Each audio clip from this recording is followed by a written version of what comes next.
Bonjour à tous ceux que j'ai pas salués. Donc effectivement, c'est moi qui vais apporter la parole ce matin. C'est un peu une première, donc je ressens un petit peu de stress, mais je pense que ça va aller, ne vous inquiétez pas. Je vais m'en sortir.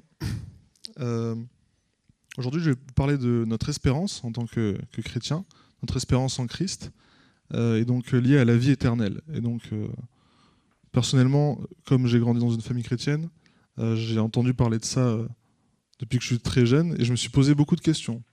Euh, Comment ce sera, comment je serai, plein de choses comme ça. Et beaucoup de questions qui sont restées sans réponse pendant longtemps. Mais aujourd'hui, je vais essayer d'apporter un éclairage biblique sur cela. Mais donc avant de passer à l'application, je vais prier. Seigneur, je te remercie pour ton Église. Je te demande de venir ouvrir les oreilles spirituelles et ouvrir les cœurs. Seigneur, que tu puisses faire ton œuvre et que par ta parole, tu puisses venir transformer les vies, Seigneur. Amen. Alors le passage que je vais lire et sur lequel je vais prêcher aujourd'hui, c'est en Jean 11, donc l'évangile de Jean, chapitre 11, les versets 17 à 27. Donc je vais d'abord vous rappeler un petit peu le contexte. Dans ce chapitre, il est question de la mort et la résurrection d'un certain Lazare, qui était un ami de Jésus, et qui vivait à Béthanie. Donc dans les versets qui sont avant le passage que je vais lire, Jésus est prévenu que son ami Lazare était malade, et on voit que Jésus traîne un peu là où il prolonge son séjour, et bon, c'est intentionnel évidemment, Jésus ne fait rien par hasard, vous en doutez, mais il décide finalement de partir pour Béthanie en Judée, en sachant et en annonçant à ses disciples qui le suivent que Lazare est déjà mort. Mais lui, il se réjouit qu'il n'était pas là, parce que cette mort va servir à révéler la gloire de Dieu. Alors je vais commencer à lire au verset 17. À son arrivée, Jésus trouva que Lazare était depuis 4 jours déjà dans le tombeau. Béthanie était près de Jérusalem, à moins de 3 kilomètres. Et beaucoup de Juifs étaient venus chez Marthe et Marie pour les consoler de la mort de leur frère. Lorsque Marthe apprit que Jésus arrivait, elle alla à sa rencontre, tandis que Marie restait assise à la maison. Marthe dit à Jésus : « Seigneur, si tu avais été ici, mon frère ne serait pas mort. Cependant, même maintenant, je sais que tout ce que tu demanderas à Dieu, Dieu te l'accordera. » Jésus lui dit : « Ton frère ressuscitera. »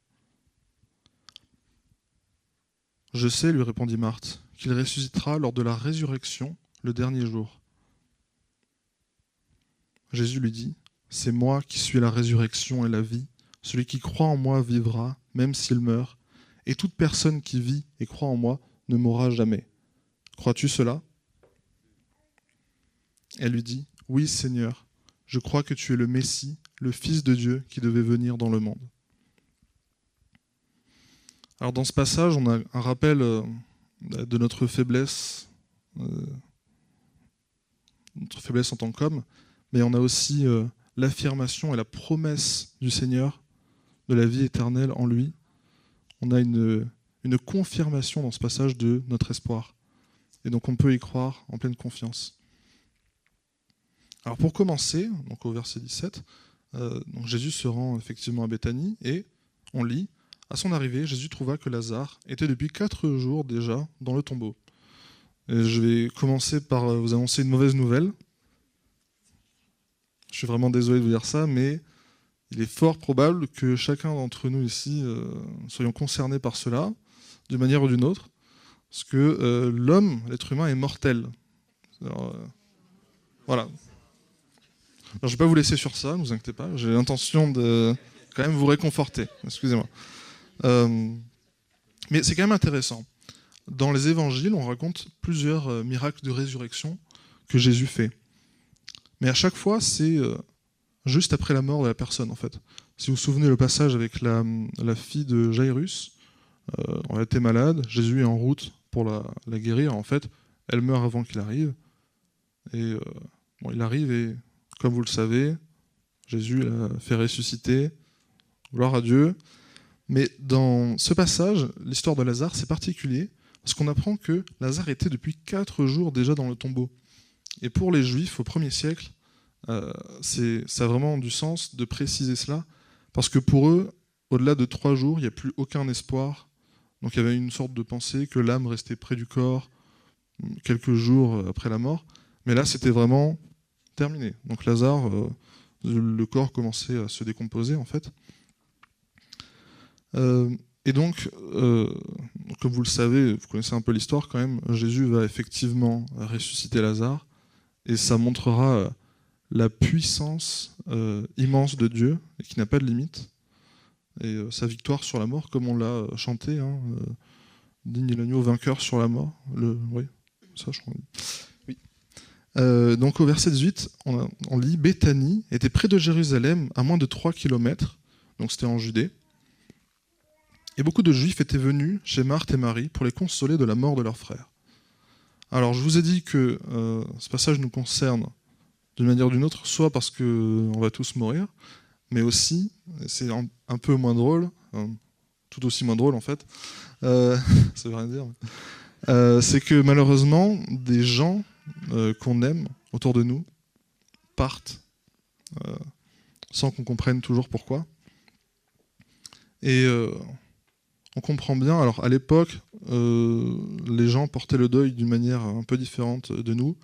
Il y avait effectivement beaucoup de gens qui venaient réconforter les proches du défunt, et ça pouvait durer des jours.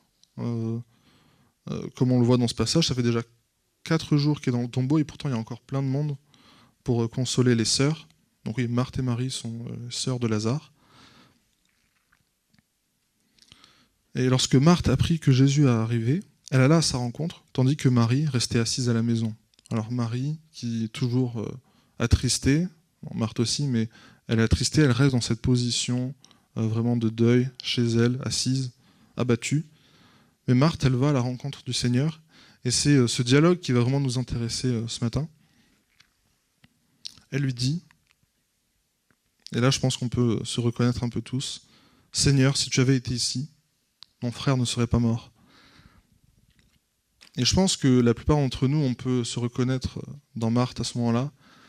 Des fois, il y a des gens qu'on aime qui partent trop tôt, et on ne comprend pas. Et on se demande parfois, mais Seigneur, est-ce que tu n'étais pas là? Pourquoi? Pourquoi est-ce que cette personne est partie? Mais pourtant, Marthe, elle affirme juste après, « Cependant, même maintenant, je sais que ce que tu demanderas à Dieu, Dieu te l'accordera. » Et c'est quand même remarquable de la part de Marthe, dans cet instant, dans ce moment de deuil et de tristesse, et d'incompréhension aussi, parce qu'elle aurait voulu que le Seigneur vienne, elle savait qu'il aurait pu l'empêcher de mourir, et c'est vrai, mais elle garde quand même la confiance et la foi en lui. Je pense que c'est l'attitude qu'on est tous censés avoir dans ces cas-là. Alors c'est pas facile, mais par la puissance de l'Esprit de Christ en nous, on en a la force. Et Jésus lui dit une chose. Alors quand Jésus annonce quelque chose, ça se passe en général, tout le temps en fait, vous pouvez en être sûr. Et donc il lui dit, ton frère ressuscitera. En réalité c'est magnifique comme promesse. C'est Jésus qui, dans ce moment de deuil, de détresse, il vient apporter un réconfort. Mais qu'est-ce que lui répond Marthe? Je sais. Donc, alors, ok, je sais. Je sais qu'il ressuscitera lors de la résurrection au dernier jour. Et c'est là que je vais prendre un petit moment pour bien clarifier cela. Moi, alors, ayant grandi dans une famille chrétienne, j'ai pas toujours tout su à propos de la Bible. Bon, c'est toujours pas le cas d'ailleurs. J'en apprends toujours. Mais j'avais cette vision un peu, et je pense que beaucoup d'entre vous pourraient me rejoindre là-dessus. Je pensais que j'allais vivre éternellement auprès de Dieu, au ciel, d'une manière un peu désincarnée. C'était pas forcément très clair. Mais là, dans ce passage, Marthe parle d'une résurrection au dernier jour. Alors, on peut se demander, mais de quoi elle parle? Et elle parle en fait de quelque chose que Jésus lui-même a enseigné, Donc si je prends toujours dans l'évangile de Jean, au chapitre 6, versets 39 et 40, « Or, la volonté du Père qui m'a envoyé, » c'est Jésus qui parle, « c'est que je ne perde aucun de ceux qu'il m'a donnés, mais que je les ressuscite le dernier jour. En effet, la volonté de mon Père, c'est que toute personne qui voit le Fils et croit en lui ait la vie éternelle, et moi, je le ressusciterai le dernier jour. » Donc, la résurrection dont parle Marthe, en fait, c'est Jésus qui lui a enseigné, et on l'a encore exprimé autrement au chapitre 5 de Jean, au verset 28. Donc, avant, c'était Jean 6, 39 et 40. Là, c'est Jean 5, 28. « Ne vous en étonnez pas, car l'heure vient où tous ceux qui sont dans les tombeaux entendront sa voix et en sortiront.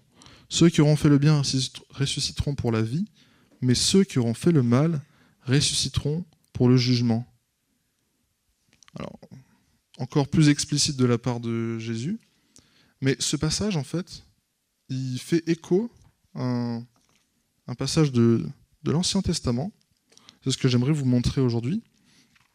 Dans Daniel 12, au verset 2, Daniel 12, 2, on lit « Beaucoup de ceux qui dorment dans la poussière de la terre se réveilleront, les uns pour la vie éternelle, les autres pour la honte, pour l'horreur éternelle. » Et je pense que vous m'accorderez que ces deux passages se ressemblent, et on dirait que Jésus y fait référence quand même.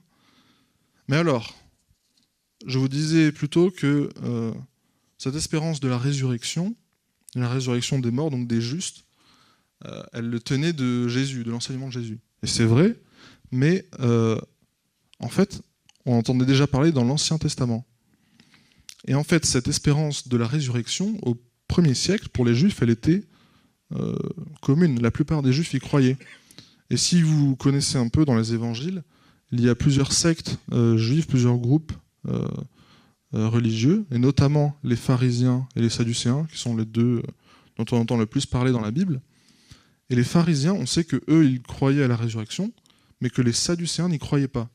Et d'ailleurs, dans le livre des Actes, on voit que Paul, à un moment, qui est devant le conseil juif, se sert de ça pour embrouiller les deux camps entre eux, en disant qu'il est là jugé à cause du fait qu'il prêche la résurrection.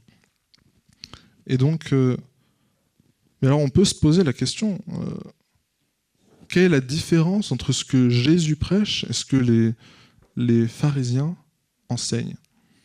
Et pour ça, il faut continuer à lire le texte de Jean 11. Donc je reprends au verset 25.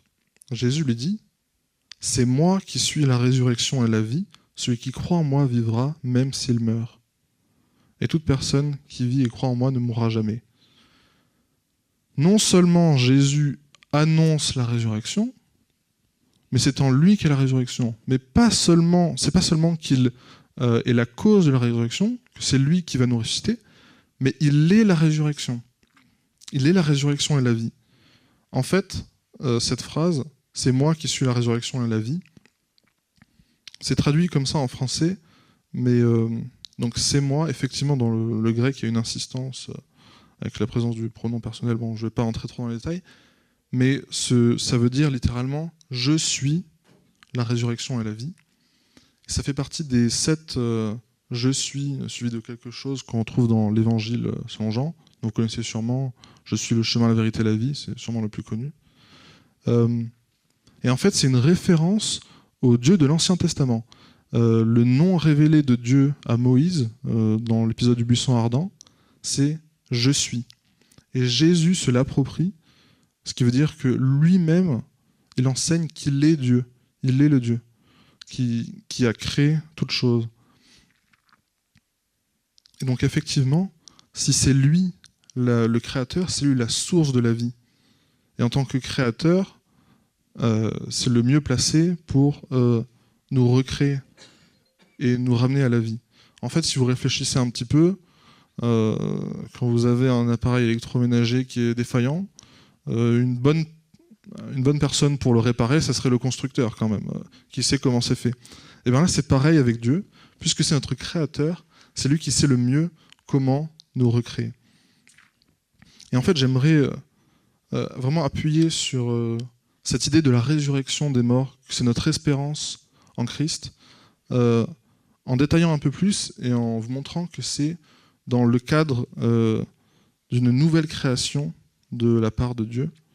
Vous connaissez sûrement, certains d'entre vous en tout cas, en Apocalypse 21, le premier verset, on lit « Puis je vis un nouveau ciel et une nouvelle terre, car le premier ciel et la première terre avaient disparu et la mer n'existait plus. »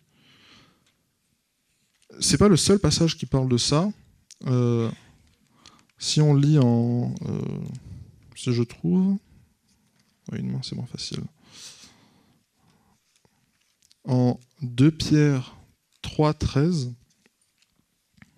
Pierre nous dit quelque chose de semblable, donc 2 Pierre 3,13, « Mais nous attendons, conformément à sa promesse, un nouveau ciel et une nouvelle terre où la justice habitera. » Ce que je veux dire par là, c'est que notre espérance en tant que chrétien, c'est vraiment que à la fin de cette ère, le Christ reviendra et il y aura le jugement des gens mauvais, des impies, mais surtout, plus important pour nous, il y aura la résurrection de tous les croyants et une nouvelle création, un nouveau ciel, mais aussi une nouvelle terre, donc une nouvelle réalité aussi matérielle.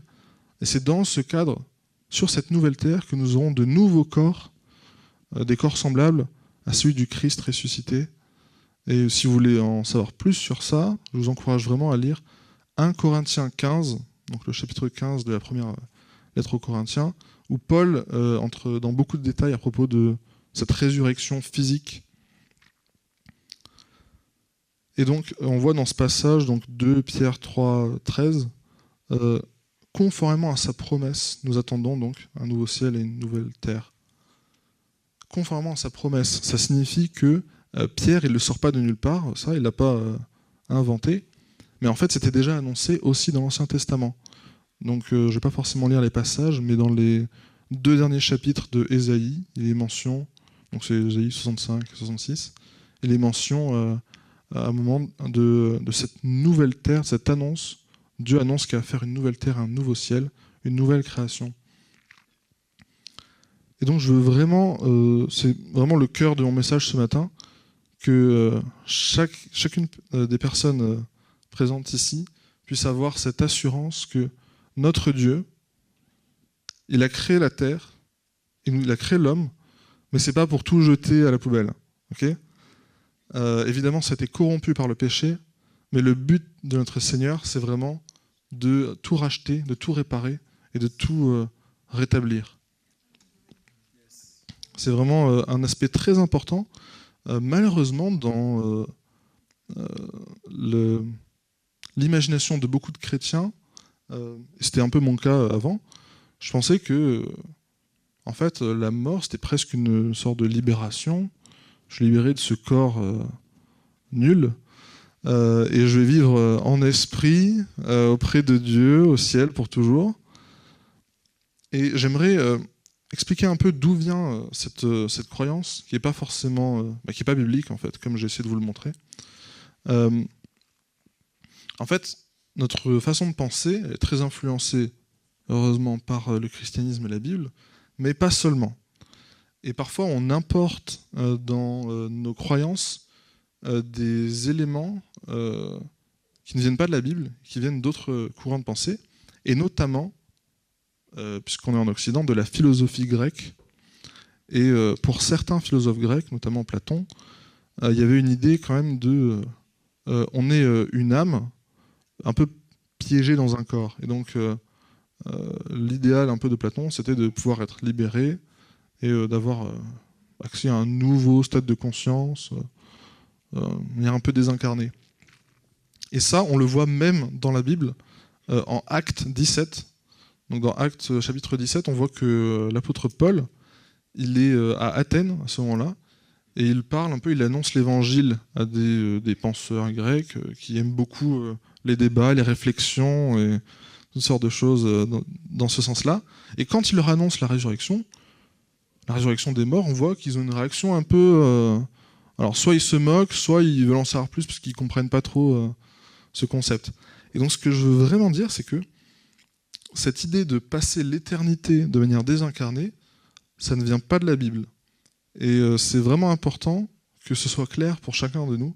Notre espérance, c'est que le Dieu créateur de la terre et des cieux, il va s'assurer à ce que sa création dure. Et en fait, il n'a pas fait ça pour rien. Et donc le but de notre Dieu, c'est de tout racheter et de faire en sorte qu'on puisse vivre éternellement auprès de lui dans cette nouvelle création parfaite et débarrassée de la corruption du péché. Alors, il faut que je reprenne le passage. Je suis presque. On va quand même terminer. Donc je reprends le passage de Jean 11. Donc il explique bien. Il dit « C'est moi qui suis la résurrection et la vie. Celui qui croit en moi vivra, même s'il meurt. » Donc effectivement, je suis croyant, je mets ma confiance en Christ. Mais la vérité, c'est que d'une certaine manière, je vais mourir. Mais pourtant, je vais vivre éternellement. Et c'est la promesse de Dieu, promesse de Christ, qui, comme il a promis à Marthe que son frère allait ressusciter, il nous promet à tous en disant « Celui qui croit en moi vivra, même s'il meurt. Et toute personne qui vit et croit en moi ne mourra jamais. » Crois-tu cela ? C'est une invitation pour nous aussi. Est-ce qu'on met vraiment notre confiance en Jésus-Christ pour notre vie, pour cette espérance de la vie éternelle ? Et c'est là que la réponse de Marthe est un peu parfaite. Elle lui dit « Oui Seigneur, je crois que tu es le Messie, le Fils de Dieu qui devait venir dans le monde. » Amen. Effectivement, comme Jésus l'indique, cette résurrection auquel même les pharisiens croyaient, en fait, il y a une condition pour y avoir accès, et c'est de mettre sa confiance en Jésus-Christ. Et dans ce sens, je pense qu'il y a quelques pharisiens de l'époque de Jésus qui vont avoir une mauvaise surprise, désolé pour eux, au moment de la résurrection, quand ils n'en feront pas partie, puisqu'ils ont rejeté le Christ. Alors en fait, j'aimerais, sans forcément lire le reste du chapitre, sinon ça risque d'être un petit peu long, vous rappeler un peu la suite de l'histoire. Jésus se rend effectivement au tombeau et il ressuscite Lazare. Mais entre-temps, il y a un verset très court, un des versets les plus courts de la Bible. C'est Jean 11, 35. Jésus pleura. Seulement 2 mots. Et pourtant 2 mots qui veulent dire beaucoup. Comment est-ce possible ? S'il était Dieu, pourquoi a-t-il pleuré ? Il savait en plus qu'il allait le ressusciter. Alors pourquoi ? Eh bien Jésus, Christ, oui c'est Dieu, mais Dieu s'est fait homme. Et pas à moitié, il était vraiment pleinement homme, sans cesser d'être Dieu bien sûr. Et en tant qu'homme, il a vécu toutes les mêmes souffrances qu'on connaît, et il nous comprend dans notre détresse et dans notre douleur, et il sait ce que c'est de perdre un proche. Et il nous montre aussi que lui qui est l'homme parfait, qui est sans péché et qui est sans le moindre défaut, eh ben, il a quand même pleuré quand son ami est mort. Et ça veut nous dire que pleurer quand un de nos proches décède, même si on a l'espérance de la vie éternelle, c'est pas un péché. C'est normal. Mais, heureusement, celui qui a rejoint les personnes dans le deuil, dans leur tristesse, c'est aussi celui qui les a réconfortés en ramenant leur frère Lazare à la vie. Et c'est ainsi qu'il a montré devant tous, devant la foule de témoins qui étaient là, car souvenez-vous, on avait dit que beaucoup de personnes étaient venues pour réconforter les sœurs. devant toutes ces personnes, il a montré qu'il est vainqueur sur la mort. Parce que Jésus, c'est la résurrection et la vie.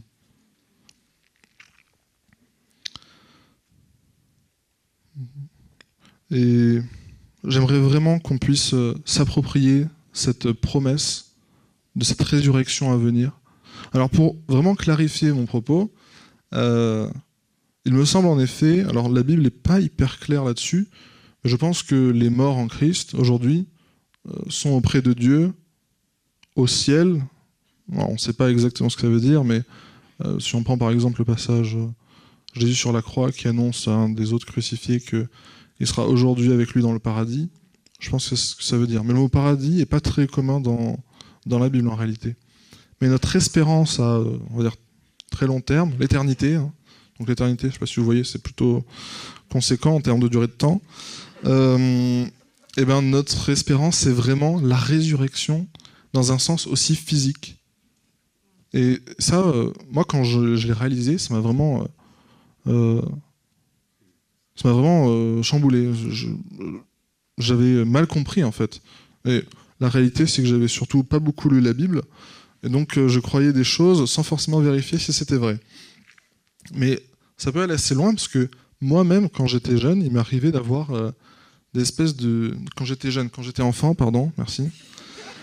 Je suis désolé.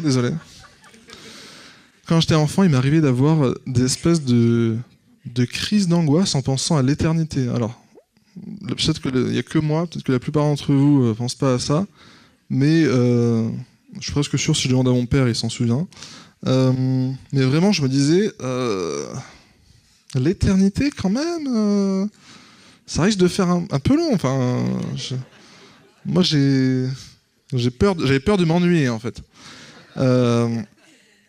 Forcément, je me disais, qu'est-ce qu'on fait si on est juste en train d'adorer... Alors, c'est bien d'adorer Dieu, mais au bout d'un moment, si on fait que ça, voilà, en planant sur les petits nuages, je me disais, bon, ça risque de... Je sais pas si le plan m'emballe tant que ça. Mais, maintenant que j'ai une vision beaucoup plus claire de ce que Jésus a prévu, je suis rassuré. Et j'espère vraiment pouvoir communiquer ça à tout le monde aujourd'hui, que vous puissiez vraiment avoir cette espérance en Christ, qui soit ancrée au plus profond de vous, et que vous ayez vraiment cette... En fait, c'est vraiment une bonne nouvelle. Et je pense d'ailleurs que ça change aussi peut-être la façon dont on partage notre foi autour de nous. En fait, je ne sais pas s'il y a beaucoup de foi qui sont semblables à la nôtre. Je pense que c'est non, il y a zéro. Mais je pense que quand on partage des non-croyants, on n'est pas dans des trucs qui planent. On est quand même dans quelque chose de concret aussi. Puisqu'on croit dans le Dieu créateur de toutes choses, on croit aussi que c'est lui qui va tout rétablir comme il l'a voulu au départ. Donc je vous invite à la prière pour conclure. Merci Seigneur, parce que c'est toi qui es la source de la vie. Et tu nous fais la promesse de nous accorder cette vie éternelle en ton nom, Seigneur. Et tu ne nous laisseras pas seuls, tu seras avec nous. Merci pour cela. Merci parce que dans cette nouvelle création qui sera parfaite, tu vas nous donner des corps parfaits. Et Seigneur, on veut vraiment te remercier pour ça. Et on veut proclamer que tu es la résurrection et la vie. Merci Jésus. Amen.